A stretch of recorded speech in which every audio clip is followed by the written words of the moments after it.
The night begins without sound. The air is still patient, almost listening. The world softens at the edges, the sharpness of thought fading into distance. You breathe slowly, and with each breath, the present loosens its grip. Around you, the landscape unfolds in shadows. A field that was once green, a forest that remembers rain, a city reduced to whispers beneath the soil. The air thickens with memory, holding the scent of smoke, dust, and quiet. Firelight glows faintly over stone, over shapes that once had names, over faces that no longer speak. Time here is not a line but a circle, slow and endless. You do not walk through it so much as float, carried by the soft current of ages. In this stillness, sound returns gently, the crackle of a torch, the soft tread of bare feet over earth, the low hum of something ancient and patient beneath everything. It is not a voice, but it feels alive, as if the ground itself were breathing. You drift farther into it, watching the walls of history rise and fall like waves. Kingdoms form, fade and dissolve back into dust without violence. Nothing ends here. Everything only changes shape. The rhythm of it all feels familiar, steady, like a heartbeat beneath layers of stone and silence. Above you, the stars widen, glowing in the slow light of creation. They seem closer now, yet impossibly far, their glow reflected in pools, in eyes, in fragments of polished bronze. You see fires built by hands long gone, their warmth still clinging to the air.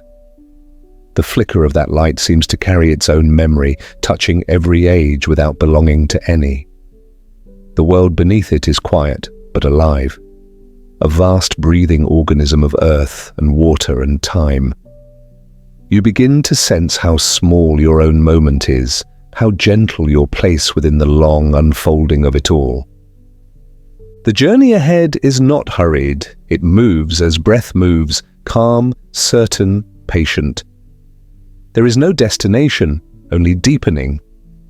What follows are not tales of conquest or despair, not the rise and fall of empires, but smaller truths, endurance, rhythm, the still persistence of life.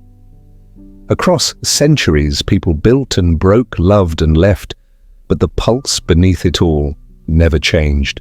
It continues even now, steady and slow. You are part of it, carried quietly through the long breath of time, surrounded by everything that ever was and everything that will be, resting together in the same vast calm. The Stone Age morning. The first light comes pale and thin, sliding quietly over the edges of rock and frozen grass. You wake on the hard ground of a younger world, wrapped in the smell of smoke, stone, and frost. There is no roof above you, no wall to hold the warmth, only the low curve of a cave and the slow drift of mist beyond it. The cold touches everything, your hands, your breath, the thought of movement itself. Around you, the land waits in its stillness, wide plains of damp soil, rivers breathing faint steam, scattered stones darkened by the night's dew. The world is new, but already old, heavy with silence that feels both empty and full. You rise slowly, joints creaking like old wood, and feel the pull of hunger tighten your stomach. The others stir near the fire pit, their faces half lit by the fading embers. A woman lifts a skin of water to her lips, a man rubs flint against stone. No words are spoken, language is small here, used only when needed. The body speaks more clearly, through nods, gestures, the small tilt of a head that means follow or wait. You step outside and the air meets you like a solid thing. Each breath feels earned. The sky is a faint grey veil, the kind that hides the sun but promises its return. You walk toward the edge of the camp where the trees begin. The soil is cold, soft in places where old roots drink the melt. Somewhere, An animal calls once and is gone.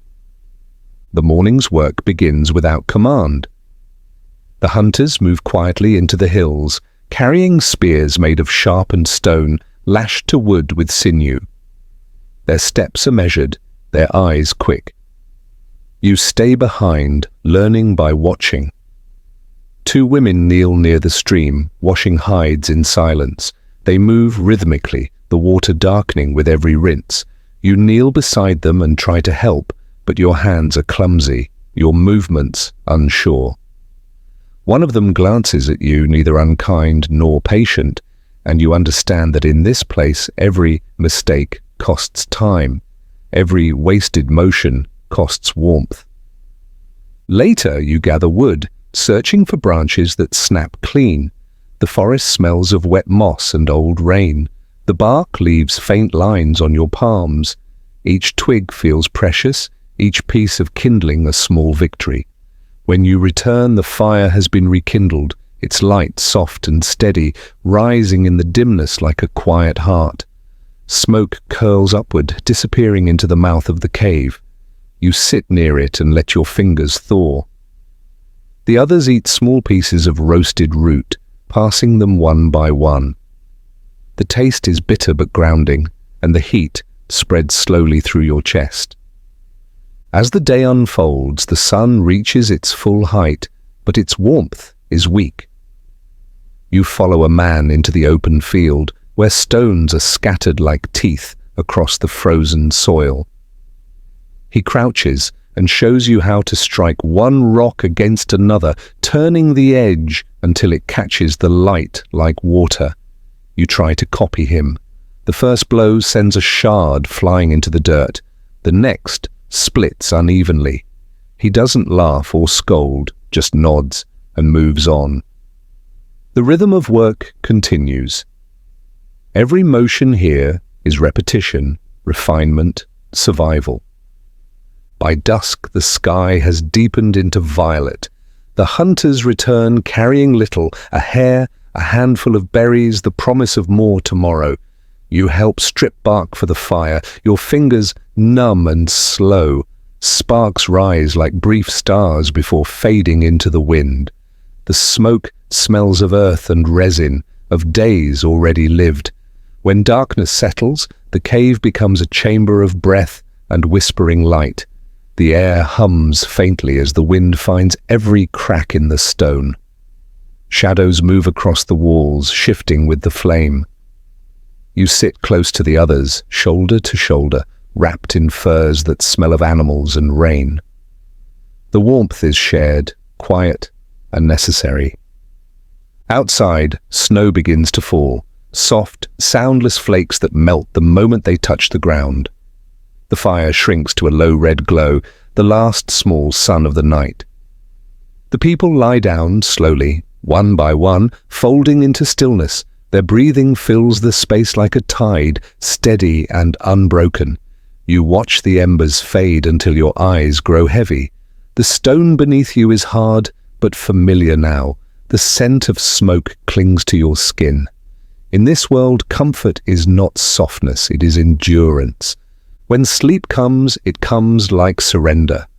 The world outside continues without witness, rivers freezing, winds shaping the hills, stars turning silently above the roof of clouds. Inside the cave, the breath of the living and the silence of stone become the same thing. The body forgets the day's ache and time folds into itself, carrying the small flame of life forward into another dawn. Morning will return, pale and distant, just as it always has. You will rise again, gather wood again, search again. Each day repeats not as failure, but as persistence. The world does not rush, and neither do you. Progress here is not measured in tools or victories, but in the simple act of waking, of keeping breath within the cold. The fire will smoke, the frost will bite, the wind will hum, and life will go on. The Stone Age morning ends where it began, in quiet endurance. The same light will fall tomorrow, the same earth will breathe, and the same patience will hold the world together. Nothing here is wasted, not even the silence. It stretches endlessly between heartbeats, between the rise and fall of the flame, between the long rhythm of human breath and the slow turning of the ancient sky. The 47 Ronin. Snow falls gently across the rooftops of Edo, each flake turning the city into a slow breathing painting of white and silence. The air is cold but calm, the kind of winter that holds its sound beneath layers of stillness.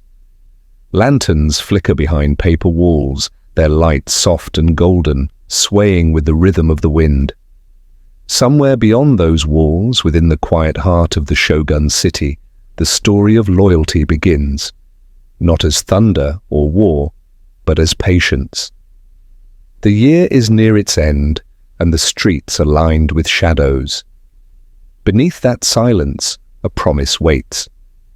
In a grand hall of polished wood, a young lord named Asano Naganori walks with the controlled grace of duty. He has studied the arts of governance, of ceremony, of swordsmanship. But on this day, the air carries something sharper. Words are exchanged, quiet, cutting, deliberate. A court official named Kira Yoshinaka, known for arrogance disguised as refinement, speaks in tones that wound more than weapons. The insult burns deeper than reason, and Asano's hand trembles once before his sword leaves its sheath. It flashes in the pale light, a movement born not of hatred, but of human impulse. The blade does not take a life, but the act breaks the stillness of power. Punishment follows quickly. In the calm voice of law, Asano is ordered to take his own life. The sentence is not shouted, it is spoken like a formality, the cost of breaking harmony. In a small courtyard, beneath the soft fall of snow, he kneels upon the white cloth. The steel glints once more, this time without anger. The world around him holds its breath. When it is over, the ground is marked by nothing but red, melting into white. The city continues to hum, the wind moves through bamboo fences, and the name of Asano becomes an echo carried by the cold. His retainers, once proud samurai, stand without a master now. 47 men bound by loyalty that no decree can erase. They are Ronin, scattered across the city like ghosts among the living. For a time, they vanish into the rhythm of the world. Some work as merchants, others as laborers, a few as beggars. They drink, they stumble, they appear broken. And yet beneath that disguise, a quiet patience grows. Through every season, they wait. The snow falls again and again, layering itself like silence upon their resolve. Oishi Kuranosuke, once Asano's chief retainer, becomes the quiet center of that patience. He walks the streets with the weary gait of defeat, allowing the city to forget his strength. The world sees a man who has abandoned pride, but his calm hides intention. At night, he gathers letters, whispers, plans. The 47 remain unseen, moving like shadows through alleys and markets. They live within time itself, letting it slow, letting suspicion sleep. The discipline of waiting becomes their armor, the silence, their weapon. When the chosen night arrives, winter has deepened again. The streets lie under snow, muffling every footstep. In the dark, the Ronin assemble, their armor bound in white cloth, to blend with the world around them. No one speaks. The wind drifts between them, soft as breath. The city sleeps beneath a silver sky as they move toward Kira's mansion. Lanterns burn low behind paper doors. Somewhere, a dog barks once, then falls silent. The Ronin move as one, calm and deliberate. They enter not with fury, but with precision. Wood splinters softly under the weight of their purpose. The courtyard fills with the slow rhythm of movement. A rustle of clothing, the hiss of steel against scabbard. Kira's guards, startled from sleep, rise in confusion. Blades meet briefly, then quiet returns. The snow drinks every sound, every breath, until the only noise left is that of falling flakes. When Kira is found, hiding within the dark folds of his home, there is no shouting, no triumph. A single stroke ends the long waiting. The act, when it comes, is neither cruel nor glorious. It is completion, the closing of a circle that began a year before. When dawn rises, the light over Edo is pale and forgiving. The city stirs, unaware of what the night has carried.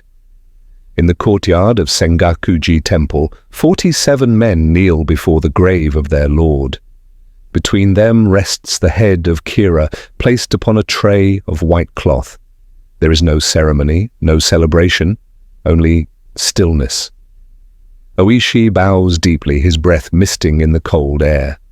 Around him the others follow, each movement slow and exact. The snow continues to fall, covering the ground, softening the edges of every shape. When the shogun's messengers arrive, they find no resistance. The ronin are calm, their eyes lowered, their weapons clean. They have not fled, nor do they ask for mercy. They have fulfilled what they believed was balance, restoring honor not through vengeance, but through completion. The law must be upheld, even devotion must meet its cost. Each man is ordered to die by his own hand, just as their master had.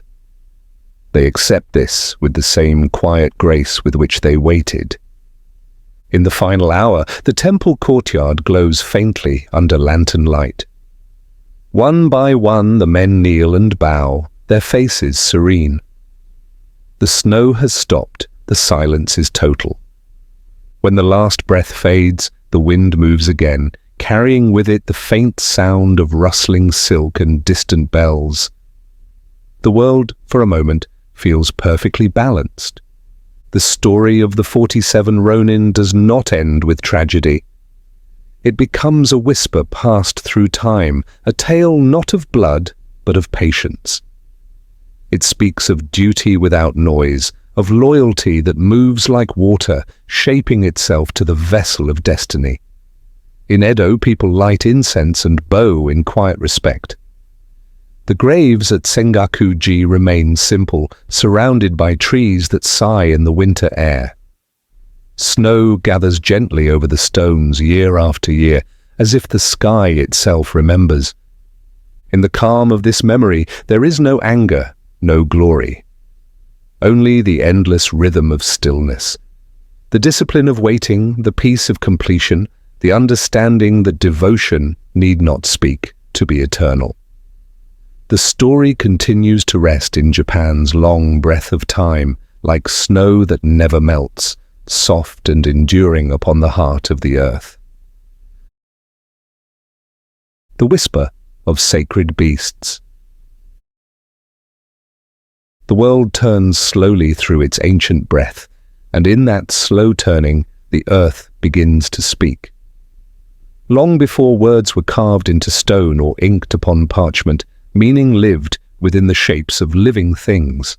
The plains, the rivers, the high cliffs, and the wide oceans were all filled with voices softer than thought. The people of those ages did not name these voices gods or spirits, not in the way later centuries would. They simply listened. In every creature, they felt a reflection of their own existence, a patient mirror of endurance, strength, fear, and grace. Across the continents, beneath skies untouched by smoke, animals moved as symbols through the long dream of early civilization. In the lands where the Nile wandered through sand and stone, the sun poured its gold upon the fur of cats that stretched lazily in its warmth.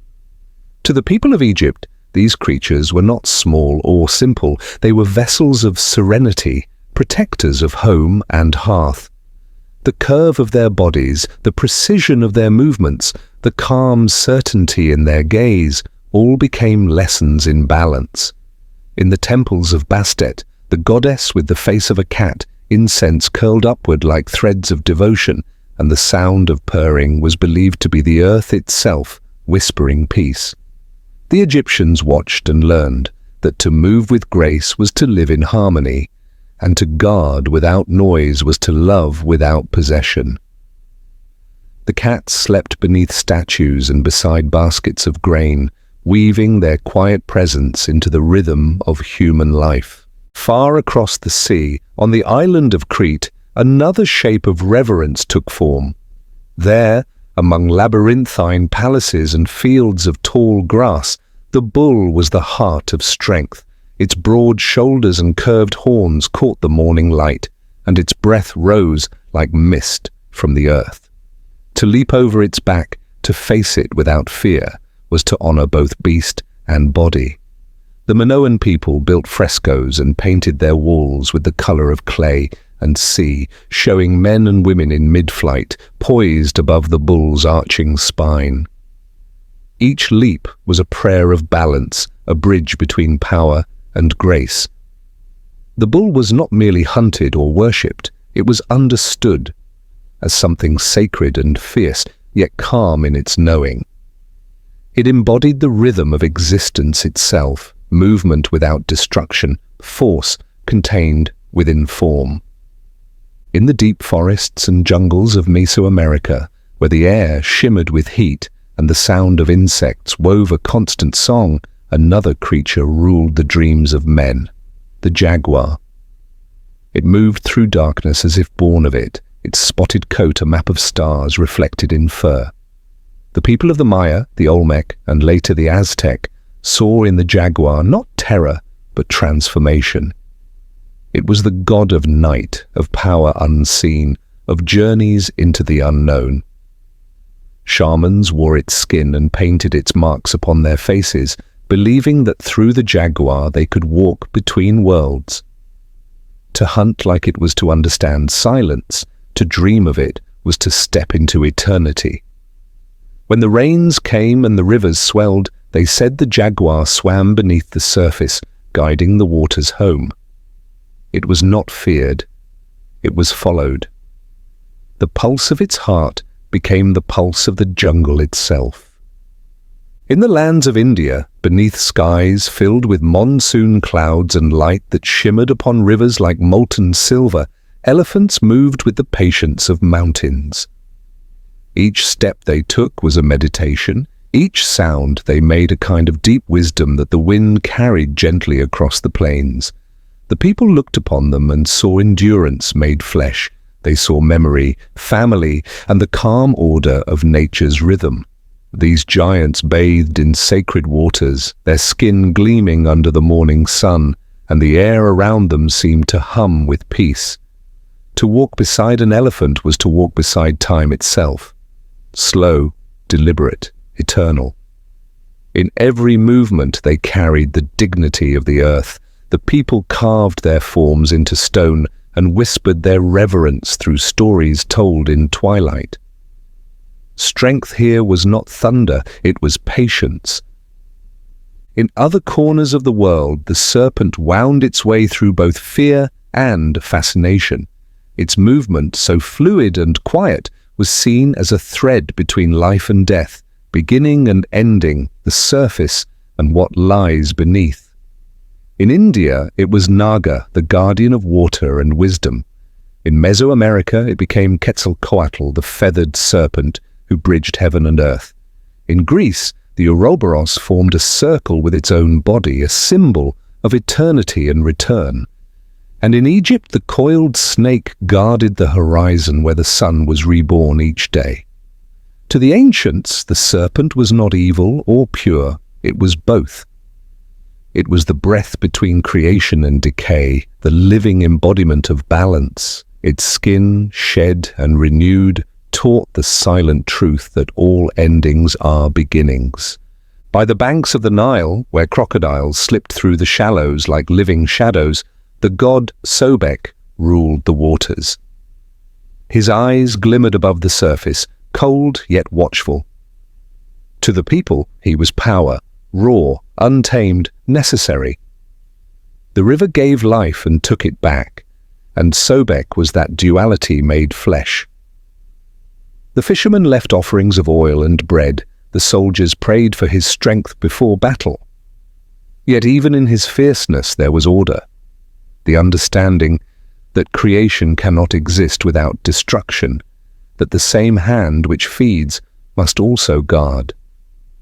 The crocodile drifted beneath the reeds, unhurried, eternal in its patience. In the cold lands of the north, where wind howled through forests of pine and snow blanketed the ground, the wolf and the raven were companions of gods. To the Norse people, they were not beasts to be tamed, but messengers of wisdom and fate. The wolves ran beneath the aurora's glow, their eyes reflecting starlight, their howls echoing across valleys like the songs of creation itself. The ravens flew above them, black wings tracing the line between life and death. They carried memory, knowledge, and foresight, one eye on the past, one on the horizon. Together, they wove the language of the unseen. When night came early and fire burned low, the people told stories of how these creatures walked beside Odin, their forms part of the great pattern that shaped all things. And farther south, in lands of warm fields and endless sky, the cow was seen not as property, but as the heartbeat of the world. In the ancient Vedic hymns of India, her form was sacred, her milk a symbol of creation itself. To harm her was to harm life. She moved with calm certainty through villages and temples, her eyes deep and unjudging. Around her, people gathered, speaking softly, as if in the presence of something divine. Her gentleness became a mirror for the kindness that sustains survival. Quiet, constant, necessary. High above all of this, birds crossed the skies as messengers between realms. The hawk of Horus watched over the Nile, its shadow sharp and sure. In India, Garuda's wings beat with the force of storms, carrying the weight of heavens. Across oceans, the eagle, the dove, the ibis, all became bridges between worlds, between what is known and what is only felt. To see a bird in flight was to be reminded that the soul, too, seeks height and horizon. The people of those early ages did not separate themselves from the living world. They did not build walls between spirit and nature. They lived within the great breath of existence, where each creature carried a fragment of understanding. The tiger's patience, the owl's vision, the horse's endurance. All were lessons written not in words, but in the shapes of their lives. To kill without purpose was to break harmony. To live without reverence was to forget one's place within the rhythm of the world. As the centuries passed, the symbols endured. They were carved into temples, painted upon walls, whispered into myths. Yet beneath the art and memory, the essence remained unchanged, a quiet recognition that life, in all its forms, is connected by a single stillness. The ancients listened not to the noise of nature, but to its silence, and within that silence they heard themselves. The language of the living earth.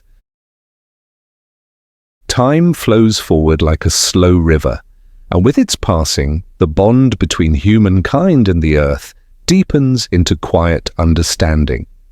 The early people do not look upon the world as something separate or wild. It is part of their breath, their pulse, their thought.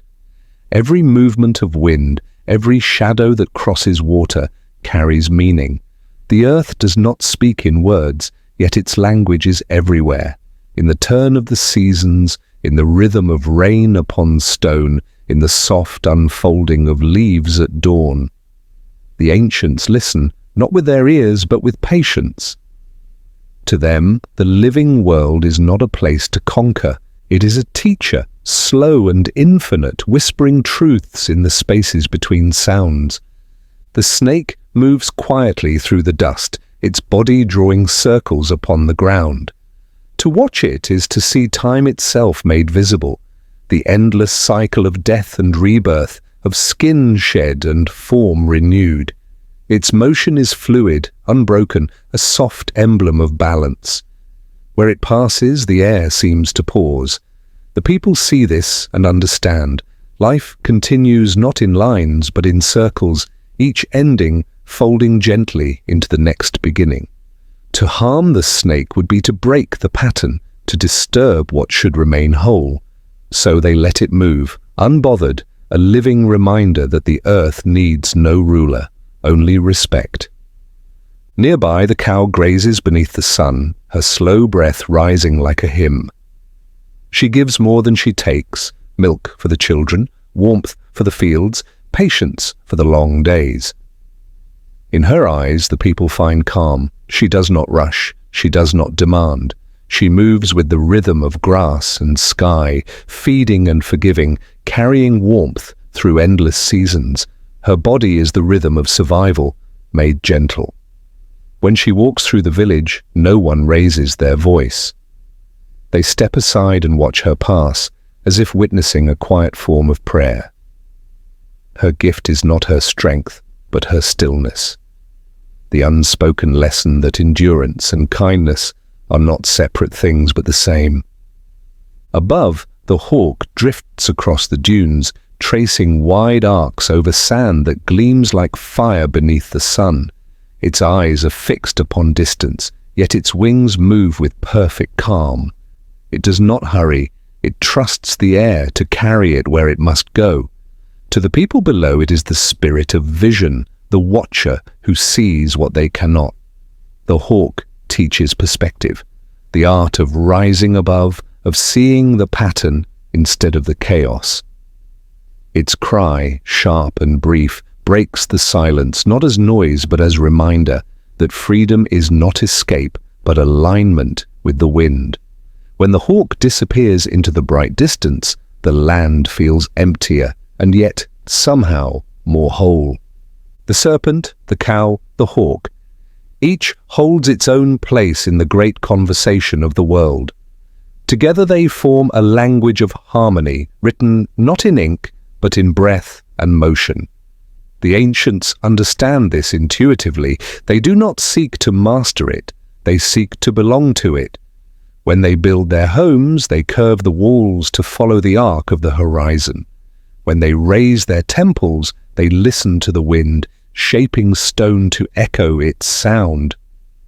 The materials come from the earth, and when the buildings fall, they return to it. Nothing is wasted, everything continues, even water carries meaning.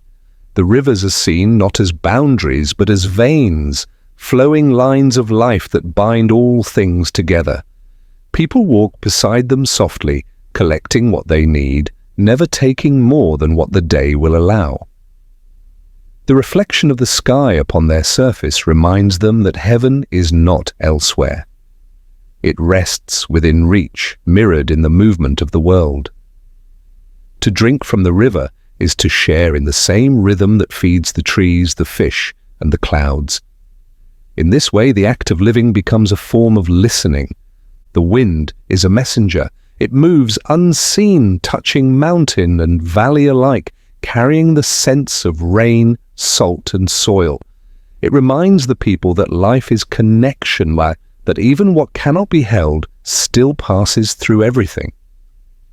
When they hear the wind move through tall grass, they do not call it noise, they call it voice. They feel its weight upon their skin and know that it has touched other lands, other hearts. The breath they take in is the same that once passed through forests and deserts, through animals and ancestors. Existence, they learn, is shared.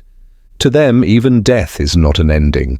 It is a soft turning of the page, a quiet shift from one form of being to another. When the body falls to the soil feeds the seed. When the fire fades, its smoke joins the clouds, and rain returns the memory to earth. Everything moves, everything changes, and yet nothing is truly gone. The ancients look upon decay not with fear, but with respect. It is the world continuing its work, breaking and remaking, balancing and renewing. In the evenings, as the last light settles over the land, The people sit near their fires and watch the flames curl upward. The smoke rises into the air and disappears into the same sky that holds the stars. They do not pray for more, they give thanks for what already is. A simple meal, a steady flame, a breath of wind through reeds. These are enough. The earth provides not abundance, but balance, and within that balance, they find peace. The great lesson of their world is not written in stone or spoken by gods. It lives in the spaces between moments, in the hush after rain, in the tremble of light on water, in the warmth of soil beneath the hand. They understand that to live gently is not to live weakly, but wisely. The earth does not demand, it invites. Those who listen closely find that it is never silent. Its pulse beats beneath their feet, in rhythm with their own. In this understanding, humanity finds rest. Life moves without urgency, without hunger for more than what is necessary. The people rise with the sun, work with the daylight, and sleep with the stars. Death comes not as fear, but as a quiet return. The body becomes soil, the breath becomes wind, the spirit becomes light. The cycle continues, seamless and kind. The divine is not beyond the world, but within it, present in every movement, every heartbeat, every ripple across the still surface of a pond. The earth speaks to those who live slowly enough to hear, and in that patient listening, the boundary between the human and the natural dissolves. There is no master, no servant, no division, only one vast breathing whole, the endless conversation between soil and sky, fire and water, creature and man. To live is to take part in it, gently and without claim. The great truth is simple, and it hums softly through all things. The world is alive, and so are you, and both are made of the same quiet breath. The age of reflection. Time moves like breath, slow, unseen, constant. Centuries pass the way sand falls through open hands, each grain catching a brief shimmer of light before it disappears into the quiet below. Civilizations rise as dawns once did, full of promise and radiance, and fade in the same way that twilight softens into dusk. The earth remembers them all, holding their shapes beneath layers of soil and silence. Stones crumble, metals rust, and the traces of great empires dissolve into dust. Yet within that dust lies continuation. From it, new life begins.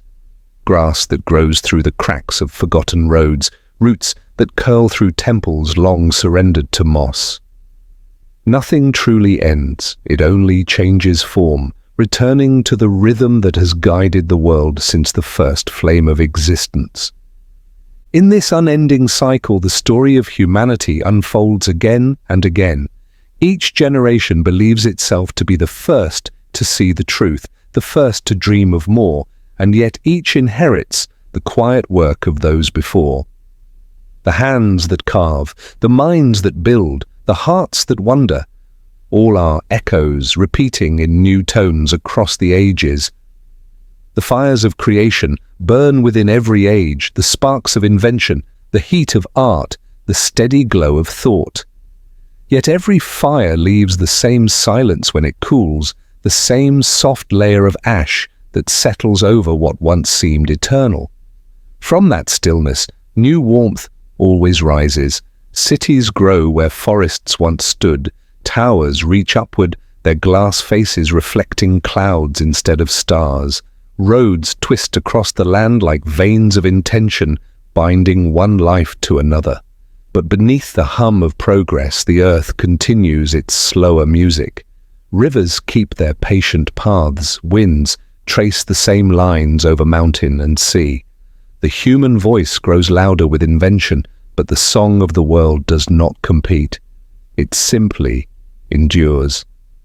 The noise of progress fades at night, and the same constellations return, shining upon rooftops just as they once shone upon fields of grain, and tents of woven reed. In the quiet of reflection, humanity begins to see itself not as ruler but as participant. The tools of survival have become machines, the maps of curiosity have become satellites, but the impulse remains the same: to understand, to connect, to endure. Every structure, every creation, every idea is a translation of the same desire that moved the first builders of stone and fire. The temples of Egypt, the pyramids of Mesoamerica, the libraries of Greece, the spires of cathedrals and towers all rise from the same question written into the human spirit: how to touch what is beyond reach, how to make time remember. Yet time does not remember through monuments alone. It remembers through the texture of what is left behind: the worn steps, the fragments of pottery, the faded ink. It remembers through the rhythm of daily life, the small gestures repeated across centuries: hands gathering water, shaping clay, lighting fires, tending to others. These are the constants, the quiet rituals that hold civilization steady when its grand designs begin to fade. Progress may change the tools, but not the essence. Beneath invention lies the same pulse, the need for meaning, for belonging, for balance between effort and rest. The earth has watched this pattern unfold countless times. It does not judge, it does not record victory or defeat. It accepts, absorbs, transforms. The cities that rise upon its surface are like breaths upon glass, beautiful, fleeting, inevitable. When they vanish, the land does not mourn. It continues to breathe, to grow, to shelter. Even ruins become gardens. Even silence becomes renewal. What humanity calls loss, the earth calls change. There are moments when people pause long enough to notice. Standing among old stones or beneath an open sky, they feel the faint echo of those who came before. The same wind, the same stars, the same fragile heartbeat that has always guided life forward. It is then that reflection becomes understanding. The measure of existence is not in conquest or creation, but in continuity. What endures is not the monument, but the intention that built it, the care, the craft, the search for harmony. In every age there is a balance waiting to be rediscovered, a place where progress does not erase memory, where invention does not silence wonder. The ancients once spoke to rivers and mountains as equals. Now, humanity builds bridges and machines that hum the same language, though it has forgotten the words. Still the meaning persists. Beneath every structure of steel and glass, there is the same foundation: the soil, the breath, the patient ground. The age of reflection is not a single era. It is every moment when humanity looks inward and recognizes its own patterns mirrored in the world around it. It is the pause after creation, the quiet between inventions, the stillness that follows discovery. It is the soft voice reminding that all progress is circular, that every path forward is also a return to what was once known: humility, patience, the grace of balance. And so the centuries keep turning. The fires of creation continue to burn, each leaving behind its own warmth and silence. Humanity, thoughtful and restless, keeps building, keeps dreaming, moving in rhythm with the breath of the earth. The hands that shape the future are the same that once shaped the past. Beneath all progress lies a single truth: the world endures through balance, and meaning survives not in greatness, but in gentleness, in the calm acceptance that life and time are never separate, but one endless, quiet reflection of each other. Thomas Jefferson and the Quiet Republic. The morning begins softly over the hills of Virginia. Mist drifts low through the fields, and the light unfolds across the land like parchment unrolling to receive words not yet written. Within a large brick house standing upon a quiet rise, Thomas Jefferson moves through the stillness of his study. The room breathes with the faint scent of ink, wood, and paper, the materials of thought. Books line the shelves in careful order, their spines worn smooth by constant use. Instruments for measurement, for design, for observation, rest upon the tables beside drafts of letters and sketches of buildings. Here, the world feels balanced, shaped not by force but by curiosity. He believes, as he once wrote, that reason is the truest guide of man, and that through it, humanity might learn to govern itself gently. The morning sun touches the edges of his desk, illuminating the words that have yet to find their final form. He writes slowly, not for power, but for permanence. Each sentence carries weight, not of command, but of reflection. Freedom, equality, progress, they are ideas that drift like wind through his thoughts, never fully still, never entirely within reach. He has seen the birth of a nation and the cost of its creation. The revolution that once roared has quieted into the steady hum of governance, and within that calm, Jefferson works to define what liberty might mean beyond the battlefield. He envisions a republic built upon the strength of intellect and the virtue of understanding, a country where the mind is as sacred as the land. Yet beneath this vision lies contradiction, as it always does when ideals meet the soil of reality. The world he imagines is equal, but the world he inhabits is not. Outside his study, the sound of hooves and distant voices drift across Monticello's fields. Enslaved workers move through the rows of crops, their presence a shadow upon his dream of freedom. He records their labor in neat handwriting, measuring harvests and seasons with precision, but seldom the human cost. It is not malice that blinds him, but habit, the quiet inheritance of a world built upon imbalance. He knows the flaw, feels its weight, and yet continues. His vision for liberty is vast, but his life is bound by the structure of his age. In this paradox, he becomes the embodiment of his nation, aspiring to virtue, yet shaped by contradiction. The republic he helped create carries both light and shadow, and he walks between them, aware that perfection is an illusion too fragile to hold. In the long afternoons, he turns to architecture. The design of space, he believes, is another form of philosophy, a geometry of peace. Monticello itself is his essay in brick and wood, a place where beauty and function are joined by reason. He measures each window to capture the right amount of light, each column to hold the correct proportion. The symmetry soothes him, it makes order visible. As he walks through the rooms, his hand trailing lightly along the walls, he feels the harmony between idea and form, the quiet proof that thought can become shelter. To build, to grow, to teach, these are his answers to the impermanence of life. At night, beneath the lamplight, he reads. His eyes move over pages written in Latin, French, and Greek. He studies science, philosophy, music, and the nature of plants. The Enlightenment has given him a vast landscape of knowledge, and he travels it with care. The discoveries of the age, the movement of the planets, the pulse of the human heart, the flow of electricity, seem to him like pieces of one great truth, that the universe is orderly, and that understanding it is the highest form of worship. He dissects the world not to control it, but to admire its structure, to find within it a reflection of reason's quiet grace. When his public life calls him again, he steps into it with calm deliberation. The presidency for him is not a stage for power, but a workshop for thought.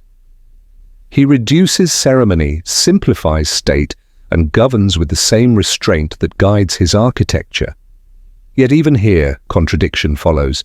His Louisiana Purchase doubles the size of the nation, a triumph of vision, but a violation of his own belief in limited authority. He recognizes the paradox but accepts it. The weight of leadership often bends the lines one draws in theory. Still, he moves forward, guided not by ambition, but by curiosity. Expansion is not conquest in his mind, but the widening of possibility, the continuation of an unfinished experiment in liberty. In his private hours, he turns again to the written word. He revises his earlier works, refines his thoughts, and compiles his notes on religion and ethics into a small volume later known as The Life and Morals of Jesus of Nazareth. In it, he removes miracles, leaving only the lessons of kindness and reason. To him, faith and thought are not enemies. They are parallel paths toward understanding. His God is quiet, present, not in thunder, but in the ordered beauty of the natural world. In his solitude, he finds peace in the same way he once found it in architecture, through proportion, balance, and light. In his final years, he returns to one last creation, the University of Virginia. It is not merely a school, but a sanctuary for inquiry, a living embodiment of the ideals he once wrote into the Declaration. He designs its grounds with care. Pavilions arranged around a green lawn, walkways shaded by trees, a rotunda at its center, modeled after the Pantheon. It is a place where thought itself might dwell, open to all who seek knowledge. He believes that education is the truest guardian of liberty, that ignorance is the only lasting enemy of freedom. In shaping the university, he shapes his legacy, not a monument of stone, but a space for the quiet pursuit of truth. The years pass gently, and the seasons turn. He grows frail, his steps slower, his letters fewer. Yet his mind remains steady, still measuring, still questioning. The house at Monticello grows quieter with each dawn. The fields beyond it turn golden in the summer light, and the sound of the wind through the trees becomes the only conversation left. On the morning of July 4th, 1826, 50 years after the Declaration of Independence, he closes his eyes. There is no grand moment, no thunder of departure. He leaves as he lived, within the calm hum of his own unfinished dream. The world moves on, but his presence lingers. The words he wrote, though born of imperfection, continue to echo. They remind not of triumph, but of striving, of the patient work of thought, of the fragile architecture of hope that humanity continues to build. His name, like his nation, remains a study in contrasts, a lesson in endurance. The idea of freedom breathes still, steady as the air over the Virginia hills, carried forward by minds yet to come, by hearts still learning how to balance light and shadow within the same enduring silence. The slow turning of memory. The world, vast and unhurried, forgets the noise but keeps the shape. What once was fire becomes ash, what once was movement becomes form. Centuries stretch thin, and what seemed urgent becomes part of the landscape, softened, reshaped, folded into the silence of the earth. The past does not vanish, it settles. It becomes the soil beneath our feet, the breath in the air, the invisible pulse that continues to guide all living things forward. The first memories were not written but carried, held within stories murmured by firelight, within gestures passed from hand to hand. They were not about triumph, but about endurance, how to find food, how to survive winter, how to recognize the stars that would lead one home. These early lessons became the foundation of all that followed. From stone to clay, from clay to paper, humanity began to mark its own passing. Tools became words, words became symbols, symbols became history. Each scratch upon a surface was an act of preservation, a quiet defiance against the forgetfulness of time. And though the materials changed, the purpose remained the same. To remember, not with longing, but with care. The earth, too, is a keeper of memory. Beneath its crust lie the traces of every age. Bones, tools, seeds, shards of vessels that once held water or grain. These fragments do not tell their stories in haste. They wait, buried in patience, until the hands of a later time uncover them. Archaeologists brushing away dust do not awaken the past, they listen to it. Each discovery is a whisper, a fragment of the long conversation between what was and what is. The soil speaks softly, reminding that time does not destroy. It transforms. The things we lose are not gone. They have simply taken on another form of quiet. The written word carries the same humility. Ink fades, pages crumble, yet the thought within them continues, carried from one mind to another. Each reader renews what the writer began, extending the life of a single moment into the expanse of centuries. Libraries are the memory of civilization made visible, rows of silent witnesses, each holding the breath of a human life long past. Within their stillness, the world is kept whole. Even when the languages change and the meanings drift, the intention remains to understand, to share, to endure. There is a kind of grace in how time handles remembrance. It does not cling to detail, it holds essence. Empires, when reduced to ruins, lose their banners and their names, but their lessons remain woven into the quiet awareness of those who come after. The human story is not one of domination, but of return. Returning again and again to the same truths, the same needs, the same quiet hopes. Progress is not a straight line but a spiral, circling through ages, each turn familiar yet new. What we call invention is often rediscovery, and what we call loss is often transformation.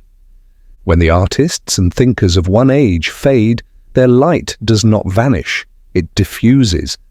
The sculptures weather, the paintings crack, the music falls silent, yet something of them remains in the texture of the world. The forms of beauty change, but the impulse to create, to make meaning, endures.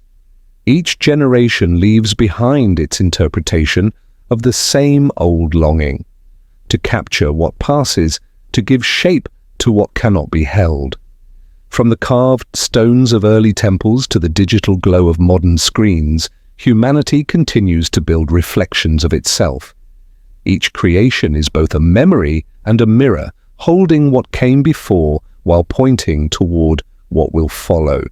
The slow turning of memory is not an act of preservation alone, it is renewal. The stories retold in different tongues, the songs reshaped by new voices, the ideas refined by time, all are evidence that memory is not stillness but motion. Forgetting, too, is part of this process. It allows space for the new to emerge, for the world to breathe between recollections. Without forgetting, life would stand frozen. Without memory, it would drift apart. The balance between the two creates the rhythm by which history lives, a gentle oscillation between presence and absence, between the remembered and the unknown. Nature participates in this rhythm as well. Rivers carry the dust of old mountains into the sea. Winds lift grains of ancient soil and scatter them across new lands. Trees grow from ground once burned by fire, and in their roots lies the carbon of generations gone. The cycle is constant and kind. What has lived returns to life in another form. What has fallen becomes foundation. Even the stars above, though burning and fading, send light that travels through centuries before it reaches the eye. A perfect image of how memory endures beyond its moment. In the quiet of reflection, one might sense that everything, every act, every life, every sound leaves a trace. The laughter of a child, the whisper of a teacher, the hammer of a builder, all dissolve into air but do not disappear. They linger as vibrations in the fabric of the world, faint but eternal. The wind that moves across the plains carries not just dust, but the residue of all that has ever been spoken or sung. The rain that falls upon the soil awakens old seeds and forgotten scents. The air itself remembers, and so the turning continues, from stone to ink, from voice to silence, from birth to dust. Each moment folds into the next, seamless and inevitable. The record of existence is not written in books alone, but in the patient persistence of life itself. Every heartbeat adds a syllable to the long poem of the world. Every breath is part of a sentence that has no end. The great works of nations and the smallest gestures of kindness share the same fate, to become part of the quiet hum that holds the world together. When the mind grows still enough to listen, it can hear this hum, a sound not of sadness, but of balance. It is the music of continuity, the pulse of time moving gently through everything that has ever lived. In that awareness lies peace, the understanding that nothing is truly forgotten, that every life contributes to the same enduring rhythm. The noise of history fades, but the harmony remains. The earth keeps it all, folded within its layers, breathing it back in new forms. No voice is ever lost. It becomes part of the wind, part of the dust, part of the quiet whisper that has always bound the world in patient, everlasting calm. The Evening of the Ages. As the long arc of time bends gently toward its quiet close, the world exhales. The air grows soft again, as though the centuries themselves have grown tired from turning. Every story, every name, every trace of motion finds its place in the wide calm of evening.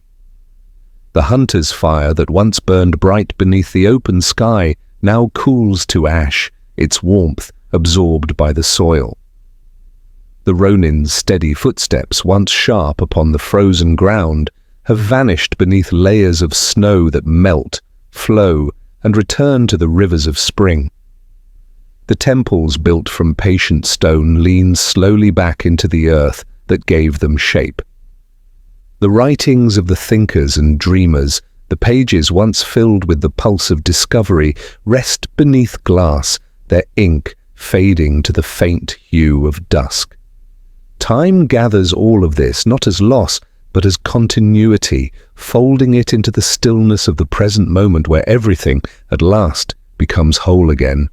The hunter's fire, small and flickering, was the first light of intention. It rose from fear and need, but it also carried hope, a spark against the dark.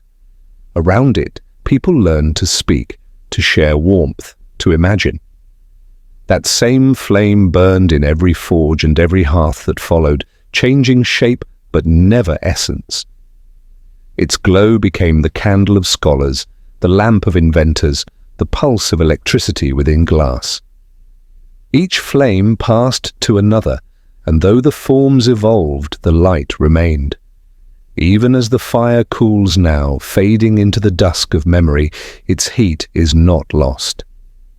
It rests within the heart of all things, within the warmth of thought, within the quiet endurance of life itself. Far away, under the snow of another age, the Ronin walks no more. His sword, once polished and precise, lies beneath the earth, its edge dulled by time, its metal at peace. Yet his discipline endures, not as a legend of blood, but as a rhythm of patience. The snow that once muffled his steps still falls somewhere, softening the noise of the world, turning motion into meditation. His silence has become a lesson, that purpose can exist without noise, that honor can fade into stillness and still remain whole. Through the centuries, his story, like all others, drifts into the greater calm, joining the shared breath of history that knows no victory, no defeat, only completion. The temples, too, rest. Once alive with chant and flame, they now crumble under vines and sand. The carvings on their walls have softened, their gods worn smooth by wind. What remains are not the prayers, but the balance, the symmetry of form and earth, the grace of human hands that sought to mirror the sky. The dust that gathers upon their stones carries traces of every civilization, mingled and inseparable. When the wind moves across their ruins, it does not mourn. It whispers the same sound that once filled the halls, the sound of breath, of rhythm, of time's patient return. The philosophers whose words once moved empires and minds have long gone to silence. Yet their thoughts remain like embers, small lights beneath the glass of memory. The parchment they wrote upon has turned thin and golden, the letters fragile but still visible. Each word holds the same question written differently through the ages: how to live, how to understand, how to be at peace within the vastness of existence. The answers shift, the language changes, but the seeking continues. The evening of the ages is not the end of thought, but its soft suspension.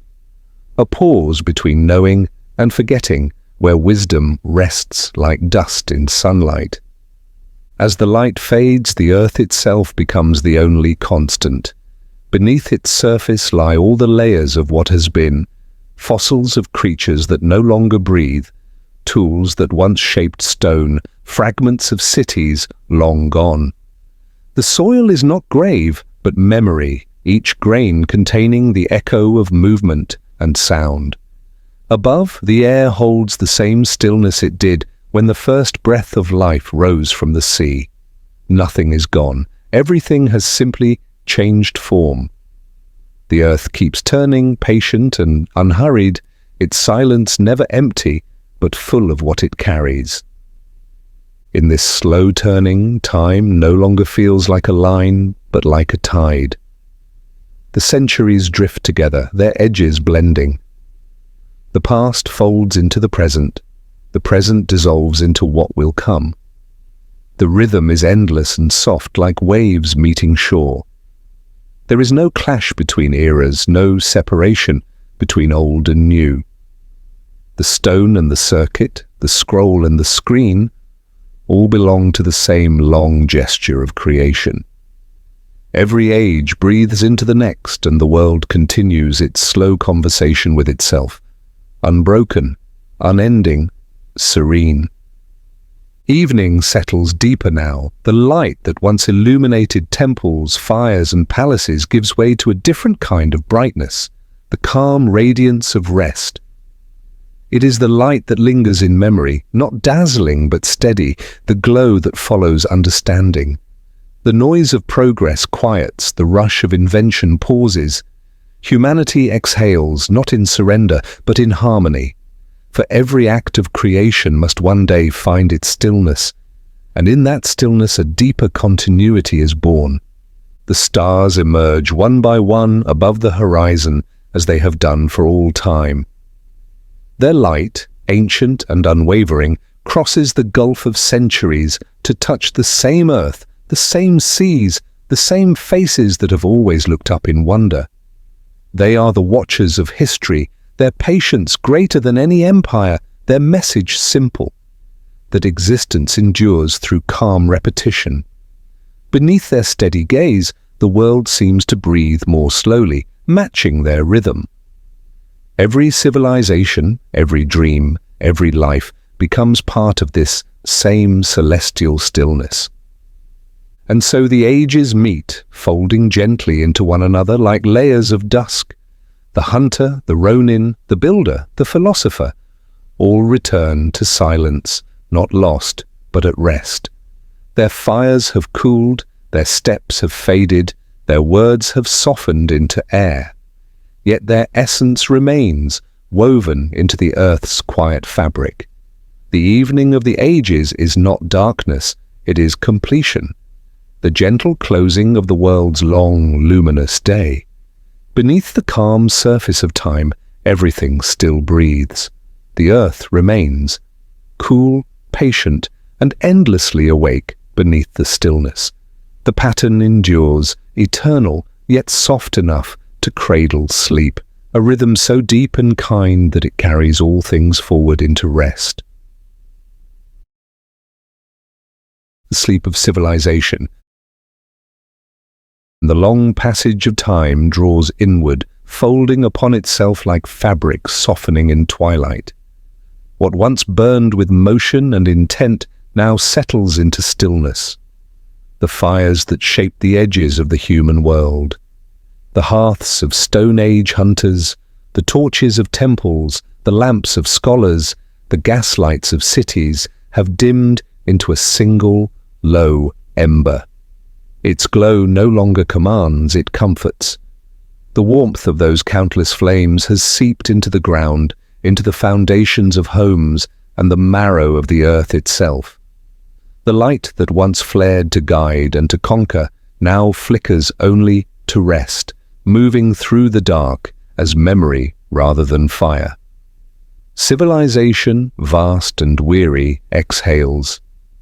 The air grows slow again, the pulse of the world even and calm, as though every century that came before was only one long breath taken by the planet in its sleep.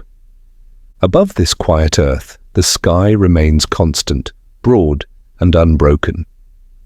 The same stars that looked upon the first sparks of human life still shine, though their light has travelled farther, diffused through millennia. The night wind that once carried the scent of wood smoke and rain still wanders through valleys and cities, brushing softly against windows and grass. Across the continents, the remnants of ages rest, the stones of old temples half buried beneath moss, the metal of ships softened by salt, the bones of builders cradled by the same soil they once worked. Nothing has vanished, it has only changed its shape, becoming part of a deeper, quieter order. Even the noise of invention and empire, the wheels, the words, the ambitions, now lies folded beneath the slow hum of the earth. Time does not erase, it absorbs. It takes what once was restless and teaches it to be still. The world's great stories, too, have found their calm. The hunter who built the first fire rests beside the philosopher who built the first thought. The samurai's blade and the scholar's pen lie in the same silence, equal under the weight of dust. All the gestures of humanity, the carving, the speaking, the dreaming, linger not as monuments, but as warmth. Each life has added something small to the rhythm that now moves unseen beneath the soil. It is not progress that defines this rhythm, but endurance, the patient continuation of life in its simplest form. Every civilization, no matter how radiant or brief, has contributed to this same breath, this shared exhalation that now circles the planet like an unseen tide. In this late hour of history, the earth no longer speaks in words. Its language has changed to something older, simpler, more complete. It speaks through the hush of forests that have reclaimed abandoned cities, through the wind that passes through empty halls and carries no echo, through the warmth that rises faintly from the soil even after nightfall. What was built by hands is now tended by the natural rhythm of decay and renewal. The air smells faintly of stone, of leaves, of water settling. Beneath it all, the heartbeat of the world continues, slow, unbroken, the quiet sound of permanence. Humanity, for all its change and invention, has never truly stepped outside that rhythm. It remains, as it always has been, part of the same sleeping body. As you rest within this stillness, you can feel the long weight of time surrounding you like air. Every sound, every movement has slowed into gentleness. The noise of centuries has softened into a single hum, the sound of existence continuing effortless, inevitable. History has not ended. It has learned to breathe. The earth, vast and unhurried, carries its memories not in ruins, but in warmth. The wind that once brushed the faces of the first wanderers now passes over you, unchanged, carrying the faint scent of smoke and sea. The same sky that watched the birth of fire now holds your quiet reflection. Everything that was, everything that will be, folds together in this one enduring calm. And so the worlds sleep, not in darkness, but in balance. The fires have cooled, the stories have settled, the great movements of time have come to rest in their place. Beneath the surface, life continues in its slow, steady rhythm, roots finding water, rivers finding the sea, stars finding dawn. Civilization itself has closed its eyes, not in death, but in patience, waiting, breathing, preparing for the light that will return. The sleep of civilization is not an ending. It is a long inhale before another beginning, a silence that gathers strength. The world lies peaceful, wrapped in its own memory. The air is warm. The ground is kind. Somewhere, unseen but eternal, the earth takes one more gentle breath, steady, endless, alive within the quiet rhythm of time. The journey ends as it began, in quiet. The voices that once shaped the centuries fade into the same stillness that waits beneath every age. The fire that guided the hunter, the ink that marked the scholar's hand, the stone that bore the builder's weight, all have returned to calm. The air holds no urgency now, only warmth. It carries the scent of earth after rain, of wood after flame. Each breath feels older than memory, slower than thought. The world rests not in darkness, but in a gentle light that lingers after everything else has gone to sleep. The rhythm of existence continues, steady and patient, soft as the pulse beneath the ground. The great pattern of life remains, a quiet circle where every beginning becomes another ending, and every ending folds back into beginning. Empires, languages, and inventions have all passed through this rhythm. What they leave behind is not noise, but texture, the faint trace of human touch upon the surface of time. Even the smallest act, a footprint in the mud, a spark in a hearth, a whisper of thought, becomes part of the world's long memory. It gathers them without judgment, letting them settle into its soil and air, until all things belong again to the same deep silence. There is comfort in this, the knowledge that nothing truly disappears. Everything continues, changed, softened, at peace. Outside, the night expands, the stars are patient above the horizon, the same ones that watched the first dawn and will watch the last. Their light travels across centuries to reach this moment, gentle and unbroken. Beneath them, the earth hums faintly, oceans moving, forests breathing, mountains holding the weight of sky. The planet itself feels alive, though it sleeps.